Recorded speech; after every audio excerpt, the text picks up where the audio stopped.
Bonjour, je m'appelle Ted Marcellus, je suis un frère en Christ et je viens aujourd'hui pour partager cette pensée du Seigneur avec une personne qui m'écoute.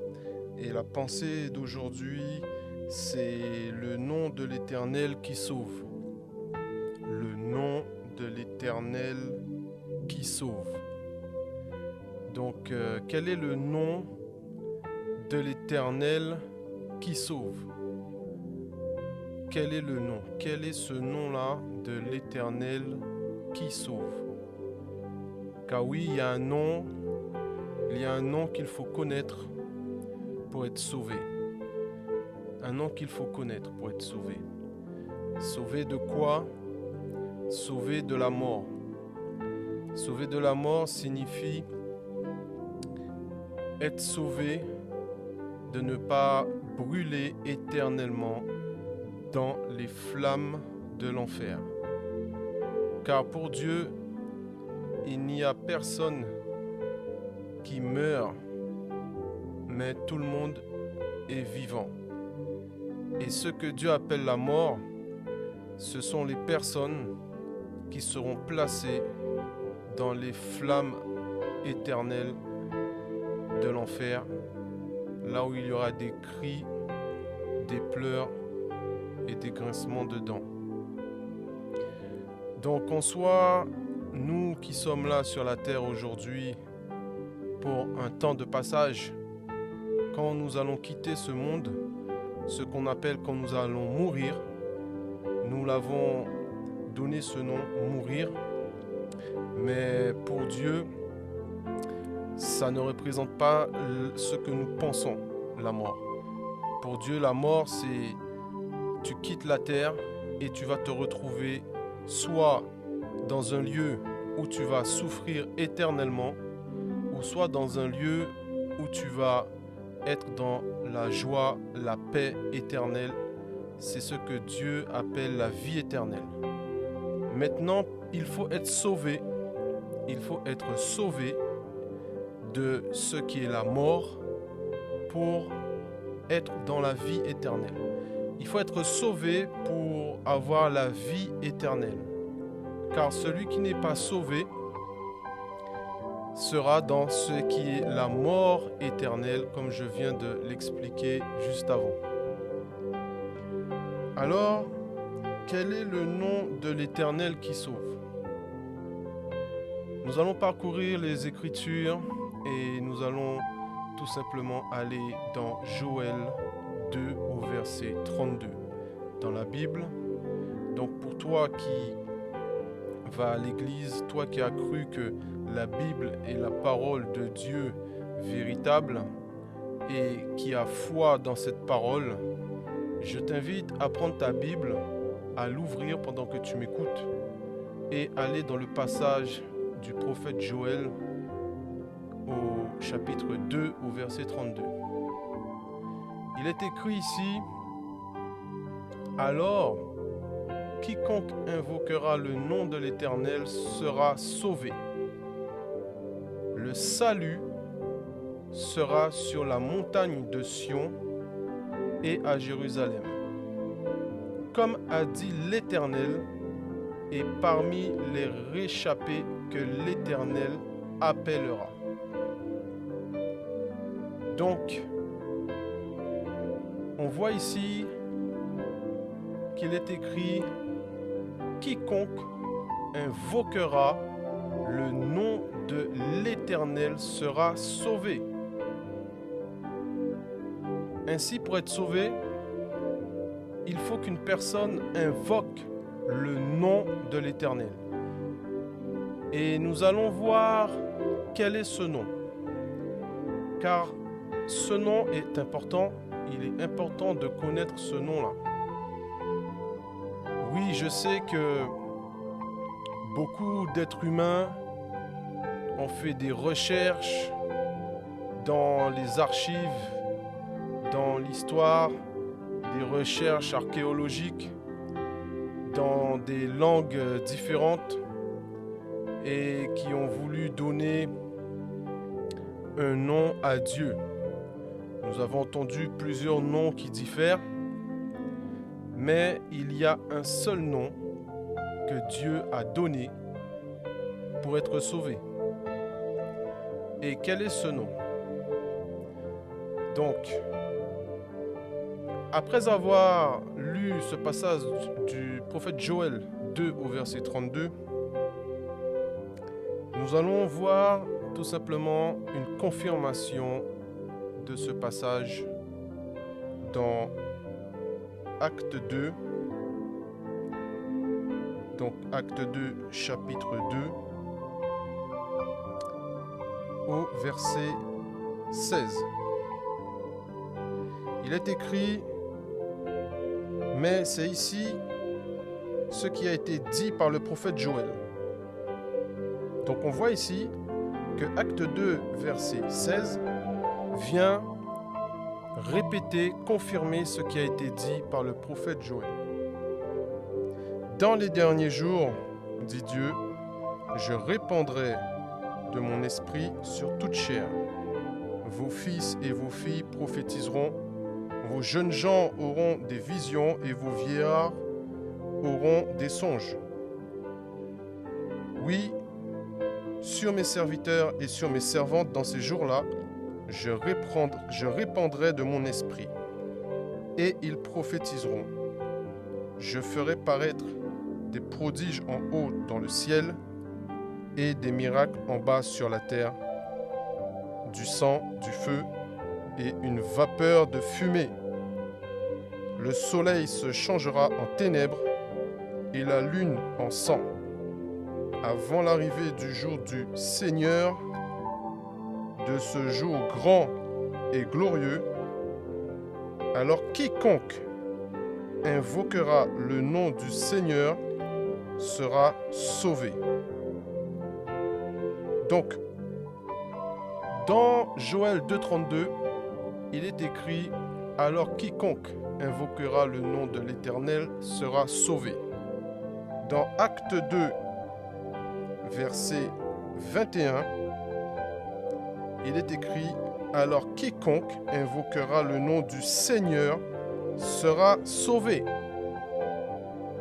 Donc on voit que dans la même Bible, dans l'Ancien Testament, il est écrit le nom de l'Éternel. Et dans le Nouveau Testament, le même nom éternel qui est écrit là-bas vient être traduit en le nom du Seigneur. Donc nous pouvons comprendre que l'Éternel et le Seigneur, c'est la même personne. C'est la même personne.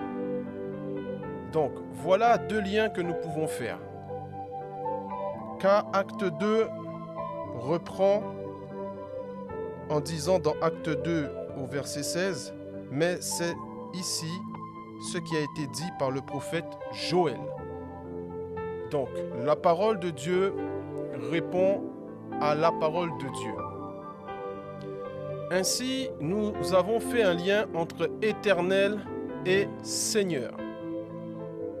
Maintenant, on cherche à connaître le nom de l'Éternel. On découvre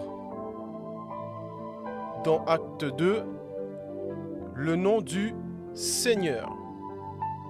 Donc il y a un nom éternel, il y a un nom qui vient ici en Seigneur, mais nous n'avons toujours pas ce nom-là pour être sauvés. Donc c'est pour cela que nous allons dans Acte 16 au verset 31. Acte 16 au verset 31, il est écrit « Paul et Silas répondirent « Crois au Seigneur Jésus et tu seras sauvé, toi et ta famille. » Ainsi, nous venons de découvrir quel est le nom qui sauve. Le nom qui sauve est Jésus. Le nom qui sauve est le Seigneur Jésus. Le nom qui sauve est l'Éternel Seigneur Jésus.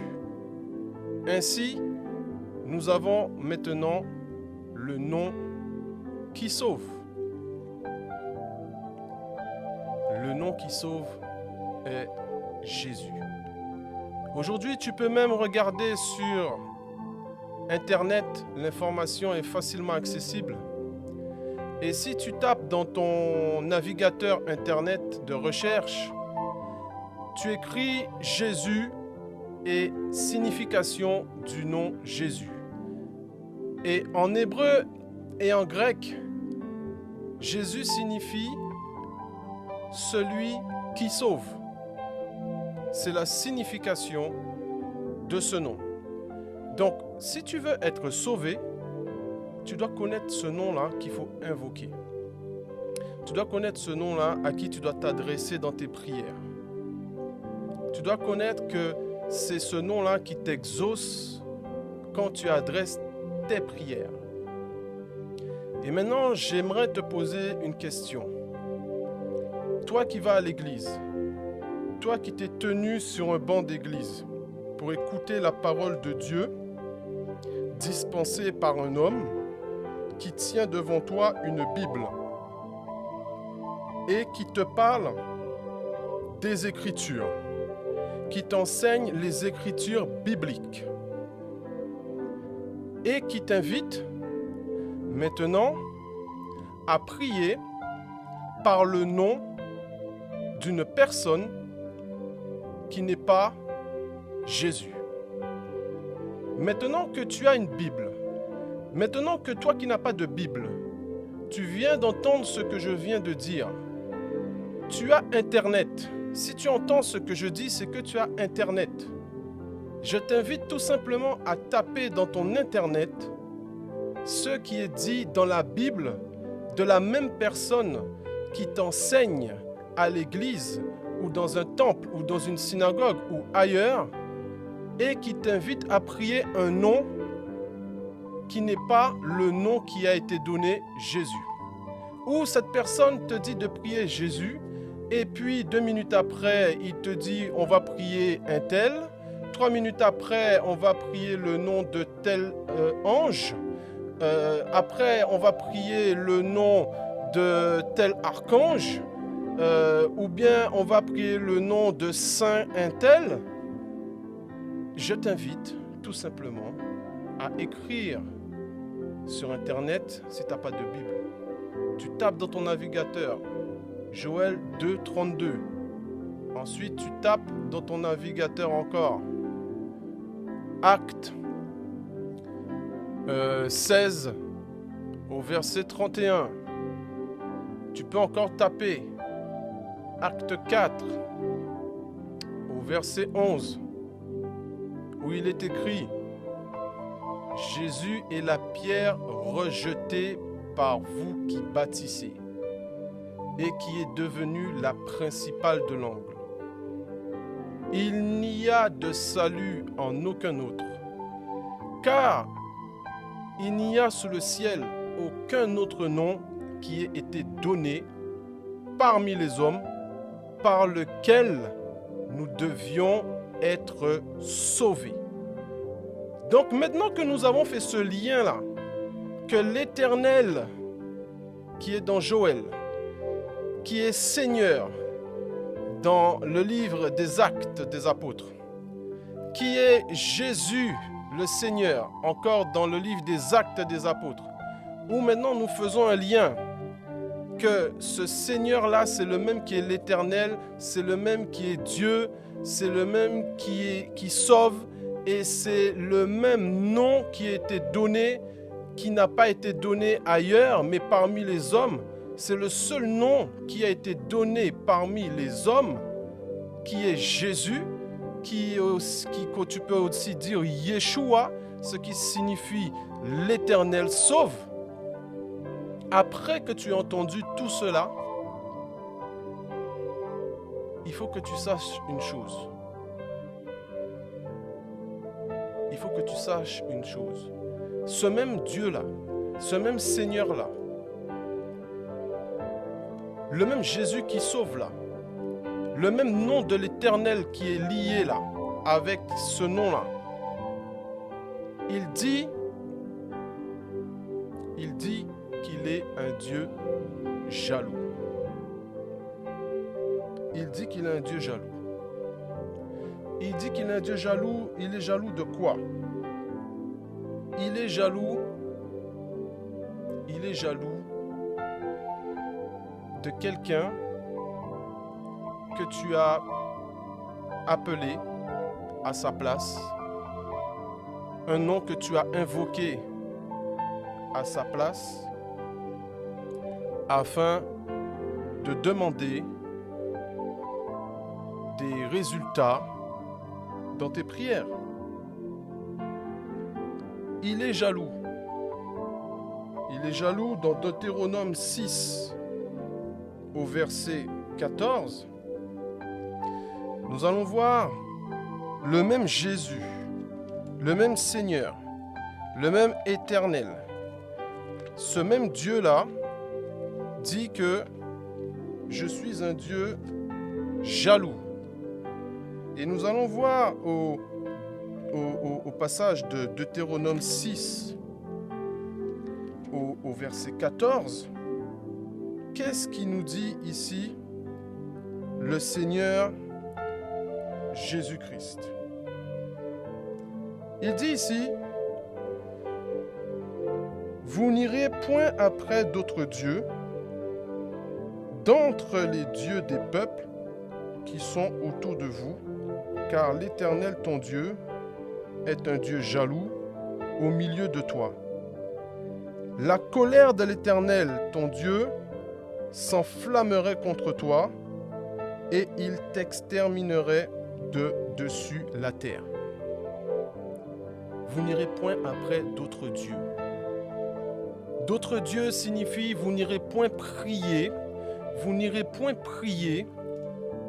des noms de d'autres divinités. Des noms, à partir du moment où tu invoques un nom pour être exaucé, et qui n'est pas le nom de Jésus, qui n'est pas le nom de celui qui sauve. Il te dit, moi je suis jaloux de cela. Je suis jaloux de cela. Et dans l'Ancien Testament, on voit que celui qui pourrait aller invoquer un autre Dieu, aller appeler une autre divinité que le nom de Jésus, il est écrit que la colère de l'Éternel s'enflammerait contre toi et il t'exterminerait de dessus la terre. Toi qui m'écoutes, tu as peut-être déjà prié, invoqué un autre nom que Jésus et tu vois que tu es encore là, vivant, tu n'as pas été exterminé du dessus de la terre et tu te dis, bon, si c'était vrai, ben, dans ces cas-là, Dieu m'aurait déjà exterminé. Mais il faut savoir que Dieu a sacrifié son Fils unique afin que quiconque croit en son nom soit sauvé. Donc, tant que tu es encore vivant ici, Dieu n'est pas venu pour condamner, mais il est venu pour sauver. Donc, tu es peut-être dans l'erreur parce que tu n'es pas au courant, parce que quelqu'un t'a enseigné et t'a emmené avec lui dans une direction au culte des anges, au culte de d'autres noms, de divinités. D'ailleurs, nous allons voir qu'est-ce qui s'est passé quand un homme qui est Jean, l'apôtre Jean, le disciple de Jésus, qui, dans Apocalypse, une situation qui vient de se passer dans Apocalypse avec un ange et l'apôtre Jean. Et nous allons voir quelle est la réaction de l'ange quand l'apôtre Jean a voulu l'adorer. Donc, je t'invite à aller avec moi dans Apocalypse 22 au verset 9.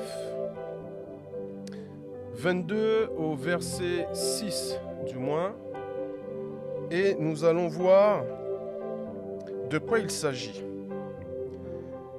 Il est écrit: « Et il me dit, ces paroles sont certaines et véritables. Et le Seigneur, le Dieu des esprits des prophètes, a envoyé son ange. » Donc nous voyons quoi? Il a envoyé son ange pour montrer à ses serviteurs les choses qui doivent arriver bientôt. Au verset 7, « Et voici, je viens bientôt. Heureux celui qui garde les paroles de la prophétie de ce livre. C'est moi, Jean, qui ai entendu et vu ces choses. Et quand j'eusse entendu et vu, je tombais aux pieds de l'ange qui me les montrait pour l'adorer. Mais il me dit, « Garde-toi de le faire. Je suis ton compagnon de service et celui de tes frères, les prophètes, et de ceux qui gardent les paroles de ce livre. Adore Dieu. » Donc, comment un ange ou un disciple de Jésus-Christ qui a cru en Jésus peut dire de ne pas m'adorer, de ne pas me prier, mais de adorer Dieu? Et toi qui m'écoutes, tu es peut-être dans une assemblée d'une dénomination religieuse où tu écoutes un homme avec une Bible qui te prêche la parole de Dieu et qui te dit, je prie que tel ange, je prie l'ange un tel pour venir nous accorder quoi que ce soit. Ou je prie le nom de monsieur ceci, madame cela, afin que nous puissions recevoir ceci ou cela. Je t'invite simplement à te rendre compte par toi-même que la vérité, elle est dans la Bible. Mais tu ne dois pas être une personne que n'importe qui puisse manipuler selon comment il a envie. Il est important de s'appuyer sur la parole de Dieu et que sur la parole de Dieu. Tout ce que l'homme rajoute, tout ce que l'homme enlève, il va devoir rendre compte. Il va devoir rendre compte le jour du jugement au Seigneur.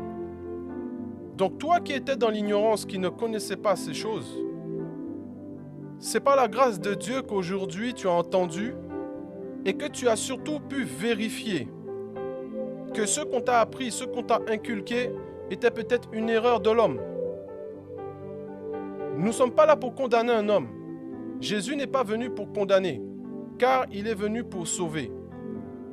Mais il est important pour toi de savoir qu'il y a des personnes où il est écrit, ce sont des aveugles qui conduisent d'autres aveugles. Je t'invite aujourd'hui à méditer ces écritures, à méditer ces passages et à ne pas te laisser aveugler par des personnes qui te conduisent au bout du précipice. Donc c'est pour cela que Père, je prie pour une personne qui écoute, afin qu'elle arrête de raisonner, afin qu'elle arrête de se dire « Oui, j'ai été exaucé. » Oui, tu as été exaucé. Tu as prié le nom d'une certaine personne et tu as été exaucé. Mais il faut savoir que c'est pas parce que tu as été exaucé que c'est Dieu qui t'a exaucé. Et la question que je te pose, c'est de réfléchir qui t'a exaucé quand tu as demandé, quand tu as prié et que tu n'as pas invoqué le nom de Jésus. Qui t'a exaucé? Sachant qu'il y ait un seul homme, un seul nom qui a été donné par lequel nous devons être sauvés. Ce sera le thème d'un autre podcast, de comprendre que le monde, nous pouvons être exaucés en priant d'autres noms. Mais il y a un seul nom qui empêche d'aller dans le feu de l'éternité. Et ainsi,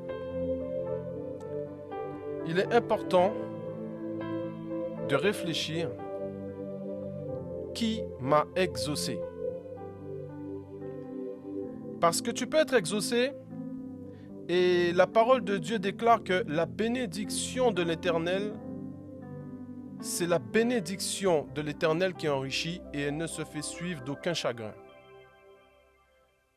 Si tu as reçu un exaucement, tu as été béni de quelque chose dans ta vie.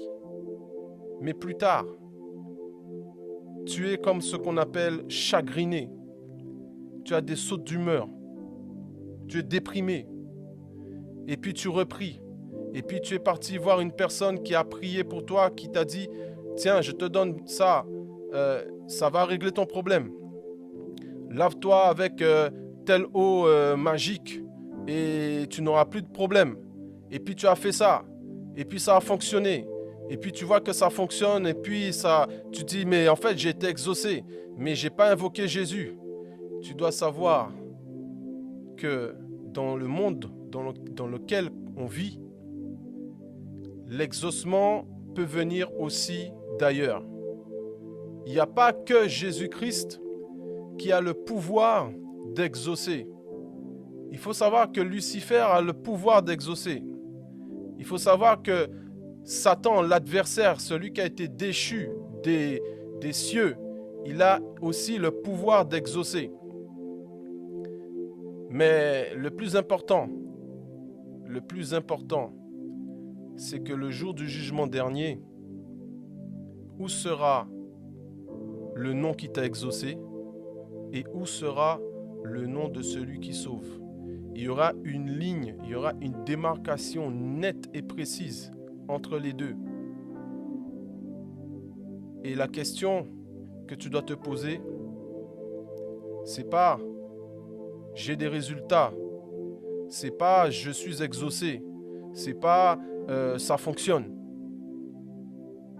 Ce qui est important, c'est où tu seras placé en fonction de qui tu as invoqué. Et même peut-être par inadvertance ou par ignorance, quelqu'un t'a emmené, il t'a dit viens avec moi là-bas, tu payes ça et tes problèmes vont être réglés. Il te donnera ça à boire, à manger. Il te donnera ça à mettre dans ta maison, sous ton lit, dans ta voiture, derrière chez toi. Il t'a donné quelque chose.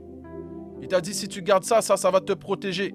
Mais est-ce que ça peut te sauver du feu de l'éternité?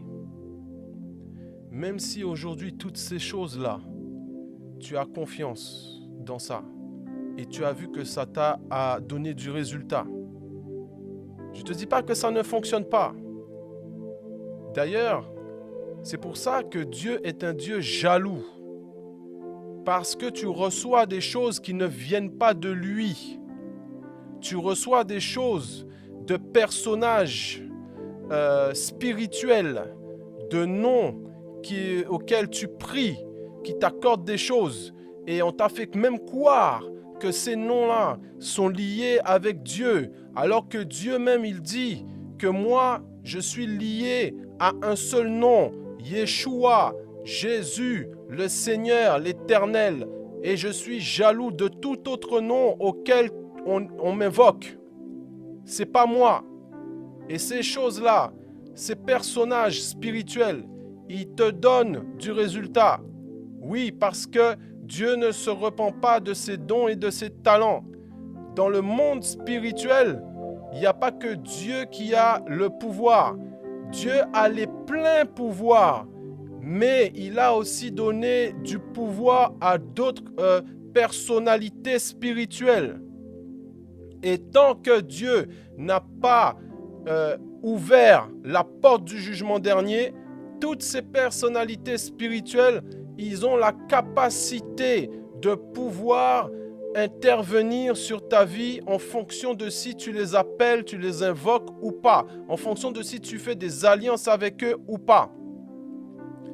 Donc, mon frère, ma sœur, madame, monsieur qui m'écoute, je t'invite simplement, toi qui as cru au Seigneur Jésus, qui est dans l'église, toi qui n'es pas à l'église, qui est chez toi, toi qui on t'a inculqué des choses, et tu dis non mais je prie Jésus, et puis je prie aussi un tel, et puis je prie aussi tel ange. Regarde la réaction de l'ange. Regarde ce que le Seigneur dit lui-même concernant le nom, le seul nom. Vérifie. Regarde toi-même. Arrête d'écouter les gens qui te disent des choses que tu ne vérifies pas dans les Écritures, que eux-mêmes viennent te dire en te montrant cette Bible-là. Ils te montrent une Bible et ils te parlent avec la Bible ouverte dans leurs mains. Mais si toi, tu ne vas pas vérifier est-ce que ce qu'il a dit c'est vrai, comment tu vas faire pour savoir que tu es dans le vrai? Il y a beaucoup de personnes qui sont arrivées dans ce monde-là pour délivrer un message de mensonge. Et ils utilisent la même parole de Dieu pour mentir. Mais toi, si tu ne l'ouvres pas pour regarder si ce qu'il dit c'est vrai, tu vas te faire tromper. Et tu vas être un aveugle qui va être précipité. Donc, Père, merci pour ce message. Merci pour cette personne qui aura le courage d'aller vérifier ce que toi tu as dit dans ta parole. Car Père, tu as dit que tu envoies ta parole et ta parole les délivre. Ta parole les fait sortir de la fosse. Merci Père, encore aujourd'hui, pour ta parole que tu as envoyée, afin qu'une multitude de personnes soient délivrées et sorties de la fosse. C'est ainsi, Père, que je te rends grâce et que je te dis encore infiniment merci de tout mon cœur, dans le nom précieux de celui que tu as envoyé pour nous sauver, celui qui sauve, Jésus le Christ. Amen.